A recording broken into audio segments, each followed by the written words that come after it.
Hello दोस्तों, नमस्कार। आज के इस वीडियो में करेंगे हम। अगर आपको हमारा वीडियो अच्छा लगता है तो हमारे YouTube चैनल अर्थ क्लास को सब्सक्राइब करें, शेयर करें, कमेंट करें। चलते हैं सवालों पर। हमारा सवाल है, 1 रुपये की 12 टॉफी बेचने पर एक व्यक्ति को 20% की हानि होती है। इस पर 20% का लाभ कमाने हेतु 1 रुपये की कितनी टॉफी बेचनी चाहिए? ऐसे सवाल को कैसे करेंगे? ये लाभ हानि का सवाल है। समझते हैं सवाल को। जब वो 1 रुपये की 12 टॉफी बेचता है तो उसे कितना परसेंट की हानि होती है? 20% की हानि होती है। मतलब 100 रुपये से हानि कितनी हुई? 20% की हानि हुई। 20% की हानि होगी तो उसने सामान कितने में बेचा होगा? 80 में। मतलब 20% की हानि तो 80 में गया सामान। ठीक है। अब वो कहता है 20% का लाभ होना चाहिए। 20% का लाभ, तो 100 वाली वस्तु हम कितने में बेचेंगे? 120 में। ये सवाल है। जब भी लाभ हानि में वस्तु का सवाल हो, जब हम दुकानदार से सामान लेते हैं और देते हैं, जब दुकानदार क्या करता है कि जब सामान जब देता है हमें, अगर वो सामान हमें कम देगा तब दुकानदार को फायदा ज़्यादा होगा। अगर 1 किलो चीनी हमें लेना है 40 रुपये किलो में, अगर चीनी जितना कम देगा, रुपये ज़्यादा लेगा, उसे फायदा होगा। समझे इस बात को। अगर वो 1 रुपये की 12 टॉफी बेचे तो उसे 20% की हानि होती है। अगर वो 1 रुपये की 13 टॉफी या 15 टॉफी देगा, उसे तो और नुकसान हो जाएगा। उसे नुकसान हो जाएगा। इस वजह से टॉफी हमें कितना करना है? वस्तु को कम बेचेंगे तब बेनिफिट मिलेगा। अगर वो 100 रुपये की चीज 80 में बेची, हानि हुई। अगर 100 रुपये की चीज 120 में बेचेगा, उसे लाभ होगा। सबसे पहले क्या करेंगे? हम टॉफी को फिक्स करेंगे। 1 रुपये की 12 टॉफी बेचता है तो हमने 12 को फिक्स कर दिया। हमने 12 को फिक्स किया।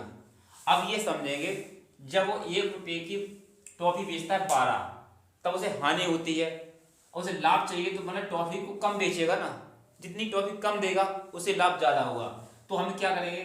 अगर 100 वाली वस्तु उसने 80 में बेचा तो हानि हुई। अब 100 रुपये की कोई वस्तु है, उसे हम 120 में बेचेंगे तब उसे लाभ होगा।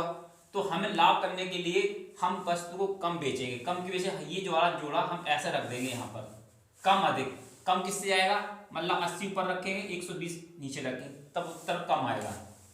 80/120। ये हमने एक एक नियम लगाया, सोचा, तुलना किए, हमें उत्तर कम चाहिए या ज्यादा चाहिए। हमें 12 से कम चाहिए, इस वजह से हमने इसको ऐसा ही रख दिया। अब इसे सॉल्व कर देंगे। बिंदी से बिंदी कट जाएगी, 12 से 12 कट जाएगा। आंसर कितना आया हमारा? 1 रुपये में 8 टॉफी। किस विकल्प में है? बी विकल्प में है। कितने जल्दी आंसर आ गया।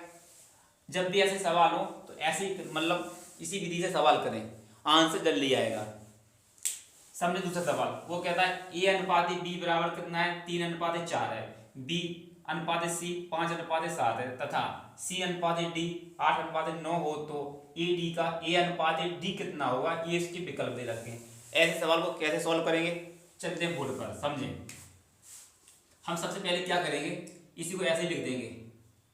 A/B कितना है? 3 अनुपात है। 4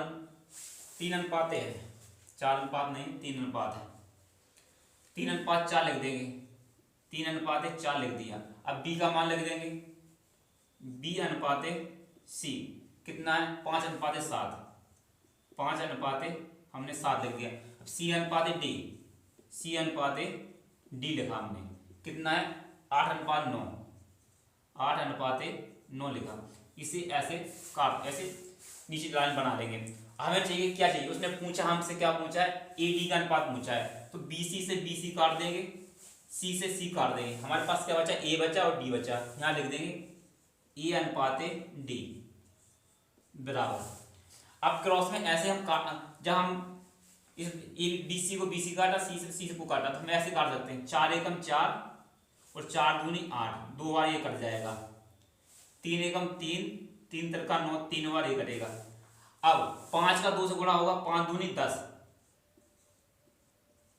अब 3 का 7 से गुणा होगा, 7 × 21। ये हमारा आंसर आ गया। किस विकल्प में मैच कर रहा है? कौन सा विकल्प है? सी विकल्प है, मतलब 10/21। वीडियो में क्या हुआ? हमारा जो पहला सवाल था ना, आंसर कुछ आया था, हमने मतलब गलती से ध्यान नहीं किया, टिक दूसरे पर लग गया। तो इतना मैनेज कर लीजिए कि कभी कभार हो जाता है कि जब आदमी बताता है टीचर तो उसका दिमाग कहीं और चला जाता तो हो जाता मिस्टेक। तो इस बात को ध्यान रखें, जो आंसर आया है इतना तो आप समझ जाओगे। ये सवाल हो गया। आप चाहो तो ऐसे कर सकते थे,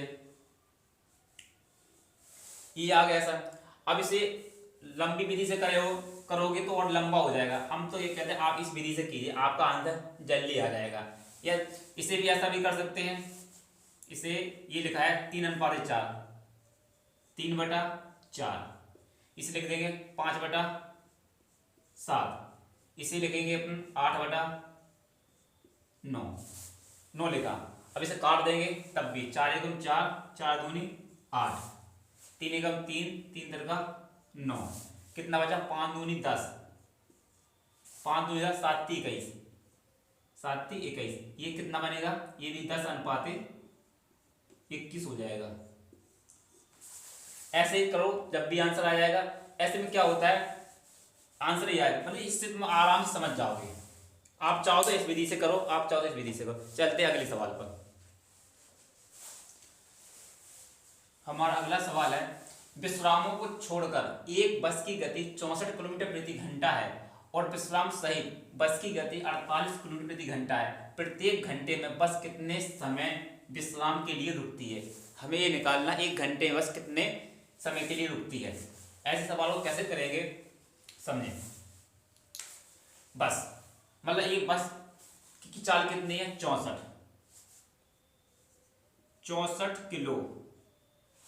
64 किलोमीटर प्रति घंटा की स्पीड से चलती है। बस हमारी है, बस की चाल है 64 किलोमीटर प्रति घंटा। प्रति घंटा को वैसे लिख सकते हैं 60 मिनट, शॉर्ट में लिख दिया 60 मिनट।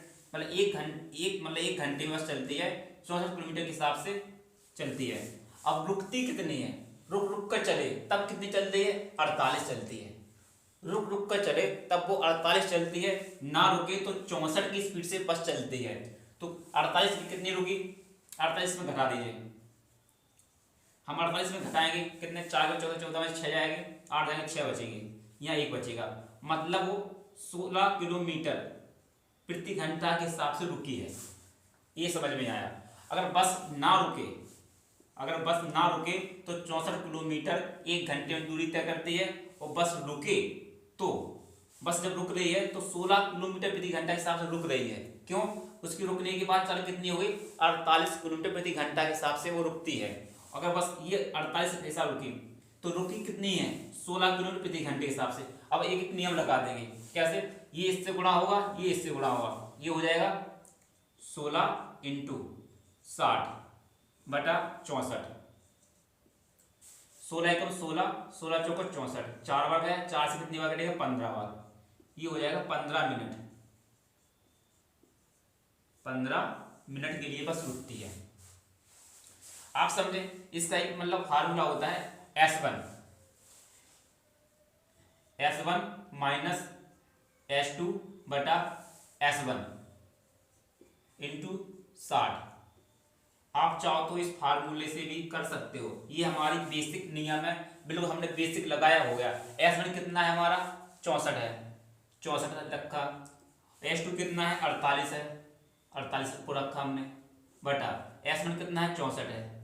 इसमें हम घटाएंगे, कितना आया था, 16, घटाने के बाद कितना, 16 आया था।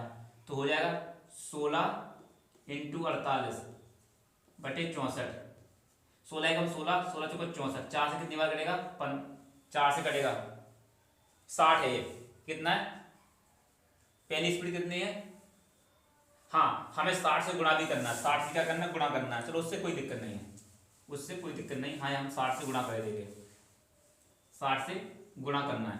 घटाने के बाद कितना आएगा हमारा, 16।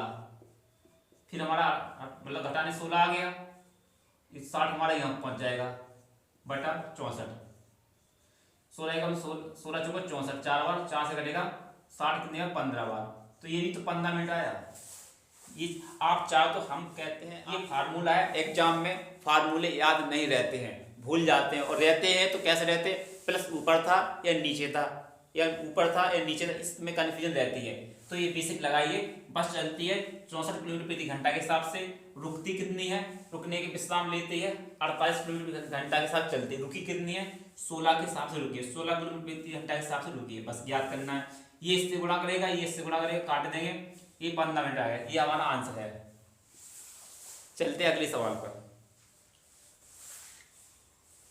हमारा अगला सवाल है, एक पहिए का अर्धव्यास 14 सेंटीमीटर है, 44 किलोमीटर की दूरी तय करने में यह कितने चक्कर लगाएगा। मतलब एक पहिए का व्यास दे रखा है अर्धव्यास, और वो 44 किलोमीटर की दूरी तय करे राउंड टू राउंड, तो वो कितने चक्कर लगाएगा, हमें ये याद करना है। ऐसे सवाल को कैसे याद करेंगे समझते हैं। ऐसे हम ऐसे करेंगे, इसका एक फार्मूला है छोटा सा, ट्रिक समझिए या नियम समझिए, कुछ भी समझिए। दूरी बराबर होती है n परिधि।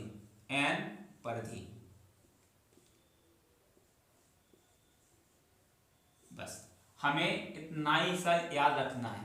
पर आपने ये याद रख लिया तो ऐसा सवाल कभी भी आएगा चक्कर वाला, तो आप सही कर लोगे। अब क्या है, हमें दूरी याद करना है। दूरी हमें दे रखी है कितनी, 44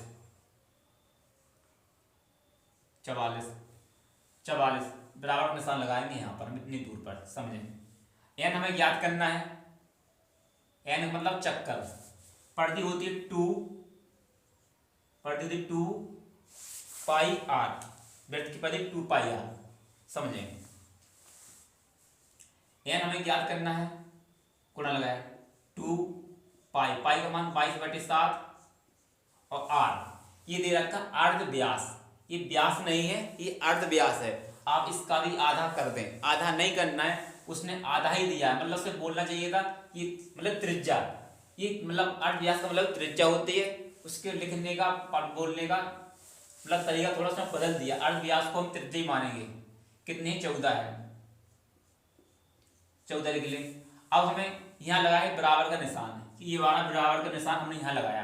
अब समझें, ये क्या है, त्रिज्या जो हमें ये दे रखा है सेंटीमीटर में दे रखा है। ये हमें 14 सेंटीमीटर दे रखा है, नीला मार्ग ये दे रखा है हमें सेंटीमीटर में, और ये दे रखी दूरी किलोमीटर में। इसे समझें।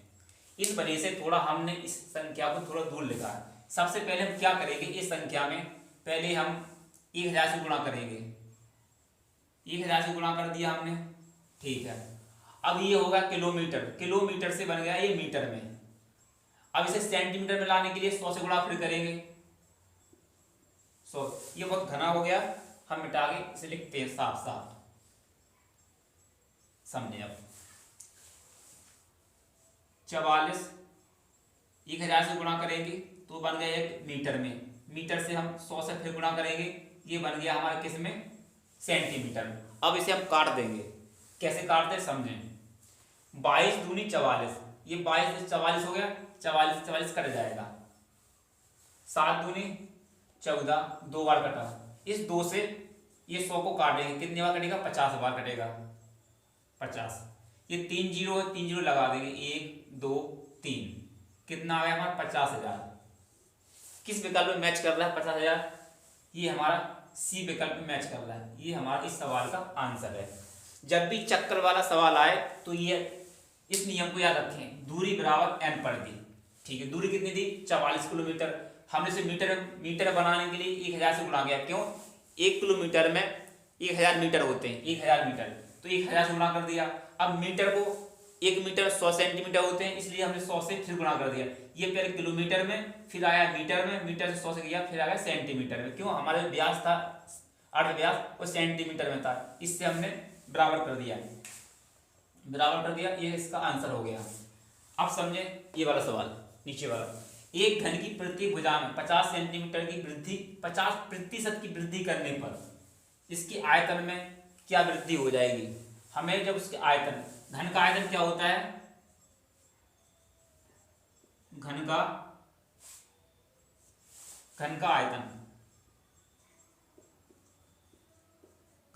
होता है ए क्यू। क्यों, घन हमारा मतलब घन की सभी भुजाएं बराबर होती हैं, इसलिए घन का आयतन होता है ए क्यू। अब उसकी 3 भुजाएं हैं, 3 भुजाएं में क्या हम 50% की वृद्धि करेंगे, 150 और 150, 3 वृद्धि, अगर जब 3 बार करेंगे 100 नीचे 2 बार आएगा, 100 × 100, ये हमने लिख दिया। उसने तो घन का आयतन होता है AQ, मतलब भुजा 3 है तो 3 में 3 बार वृद्धि होगी, हर भुजा को 100 माना, 100 में वृद्धि होगी 50 की, 150 × 150 × 150 150 बटा 100 100 कर दिया। अब काटेंगे इसे, 2 बिंदी से 2 बिंदी, एक बिंदी कट गई, एक बिंदी से ये भी कट गई, 15 क्यों होता है 33 75, 15 क्यों 33 75। अब इसका भाग जाएगा तो यहाँ बिंदी आ जाएगी। अब देखें, पहले हमारा कितनी भुजा थी 100 थी, अब कितनी हो गई 337.5। कितनी वृद्धि हुई इसमें वृद्धि हुई हमारी 237, सही, 1/2% की। ये हमारा इस सवाल का आंसर है जो डी विकल्प मैच कर रहा है। ऐसे करें, आपको ऐसे समझ में नहीं आया तो आप ऐसे करें। माना कि हम मान लेते हैं हमारी घन की भुजा कितनी 100 है, ठीक 100 मान लिया हमने, 50% की वृद्धि करना है 3 बार, 150 × 150 × 150, मतलब 50% की वृद्धि 150/100 हो जाएगा, 150/100 हो जाएगा, 150/100 हो जाएगा, समझे। अब 100 से 100 कट जाएगा, इस बिंदी से ये बिंदी, ये बिंदी से ये बिंदी, इस बिंदी से बिंदी काट देंगे। आप समझें, ये 15 का क्यूब फिर आया, 15 क्यूब कितना होता है 33 75, 33 75, ये दशमलव बिंदी जब 10 से भाग जाएगा बिंदी यहाँ जाएगी, दशमलव कितना आ गया 33 मतलब 337.5। पहले हमने कितना माना था 100 माना, 100 से कितना ज्यादा आया, अब देखो 100 से कितना ज्यादा आया, पहले 100 था अब 337.5 आया, कितना ज्यादा है, ये ज्यादा है 237, सही, 1/2%, ये ज्यादा है। चाहे ऐसे सवाल करें या ऐसे सवाल करें, दोनों। चलते हैं अगले सवाल पर। आपको वीडियो अच्छा लगा हो तो लाइक कमेंट शेयर जरूर करें। हमारा अगला सवाल है, एक विद्यार्थी को किसी संख्या का 3/2 भाग निकालने को कहा गया, उसने उस संख्या को 3/2 से भाग कर दिया, इससे उसका परिणाम सही उत्तर से 10 कम था, वह संख्या कितनी है। समझे, किसी संख्या 3/2 भाग निकालने को कहा गया, उसने 3/2 से भाग कर दिया, इसका मतलब ये है कि वो कहना चाहता है कोई संख्या थी x, कोई संख्या x थी, कोई संख्या क्या थी x थी, उसका 3/2 निकालना था, इतना भाग निकालना था। उसने उस संख्या में, संख्या x में 3/2 से भाग कर दिया, तब भाग कर दिया तो ये उल्टा हो जाएगा, तो भाग जाएगा तो बटे में ये हो जाएगा कितना, ऊपर ऊपर गुणा हो जाएगा, 2x/3 हो जाएगा ये। तो क्या करेंगे, सबसे पहले तो उसकी कंडीशन ये हो गई, हमारा सही उत्तर कितना था ये ज्ञात करना था, इसे लिखेंगे हम 3x/2, उसने ये ज्ञात कर दिया, ये कितना हो गया 2x/3, जो 10 कम था, कितना था 10 कम था, बराबर लेकिन 10, कम का मतलब तो कम अधिक ये अंतर दर्शाता है, तो हमने यहाँ लगा दिया माइनस, इसका लेंगे एलसीएम तो 6 आएगा एलसीएम, 2 से काटे 3 बार, 3 3 का 9 हो जाएगा, 9x माइनस 3 से कितनी जाएगा 3 बार जाएगा, 3 बार 3 से कितनी जाएगा 3 दूनी 6, तो ऊपर हो जाएगा 4x बराबर कितना 10, इसे सॉल्व करेंगे, घटाएंगे कितना आ जाएगा 5x/6 बराबर कितना 10 है, 5 से काटे 5 एकम 5, 5 दूनी 10, 2 से गुणा होगा तो x बराबर कितना हो जाएगा 2 से गुणा 12। ये इस सवाल का आंसर किस विकल्प में मैच कर रहा है, इसी विकल्प में, इसमें बी विकल्प में मैच कर रहा है, इस सवाल का आंसर है। समझें, किसी संख्या 3/2 भाग निकालने को कहा गया, उसने ये ना निकाल कर किया कि उसी संख्या में 3/2 से भाग कर दिया, इससे उसका उत्तर कितना 10 कम आया, इसे समझें। तो ये 2 जाएगा x के ऊपर, मतलब ऊपर चला जाएगा, गुणा में जाएगा, तो हो जाएगा 2x/3 हो जाएगा, ये हो जाएगा। हमें ज्ञात करना था ये, तो हमने पहले क्या लिखा 3x/2 कितना, फिर हमें उसने ये निकाला, बाद में हमने लिखा 2x/3 ये लिख दिया, वो बोला 10 कम था, बराबर में लिखा हमने 10 कम था। अब यहाँ माइनस कैसे लगाया, कम या अधिक ये अंतर को दर्शाते हैं, तो इसलिए हमने माइनस लगाया, इसका लिया एलसीएम 6 आया, इसको सॉल्व कर दिया, उत्तर आया, आंसर है। इस वीडियो को यहीं समाप्त करते हैं। अगर आप सभी को हमारा वीडियो अच्छा लगा हो तो हमारे चैनल अर्थ क्लास को सब्सक्राइब करें, शेयर करें। मिलते हैं अगले वीडियो में। वीडियो देखने के लिए आप सभी को धन्यवाद।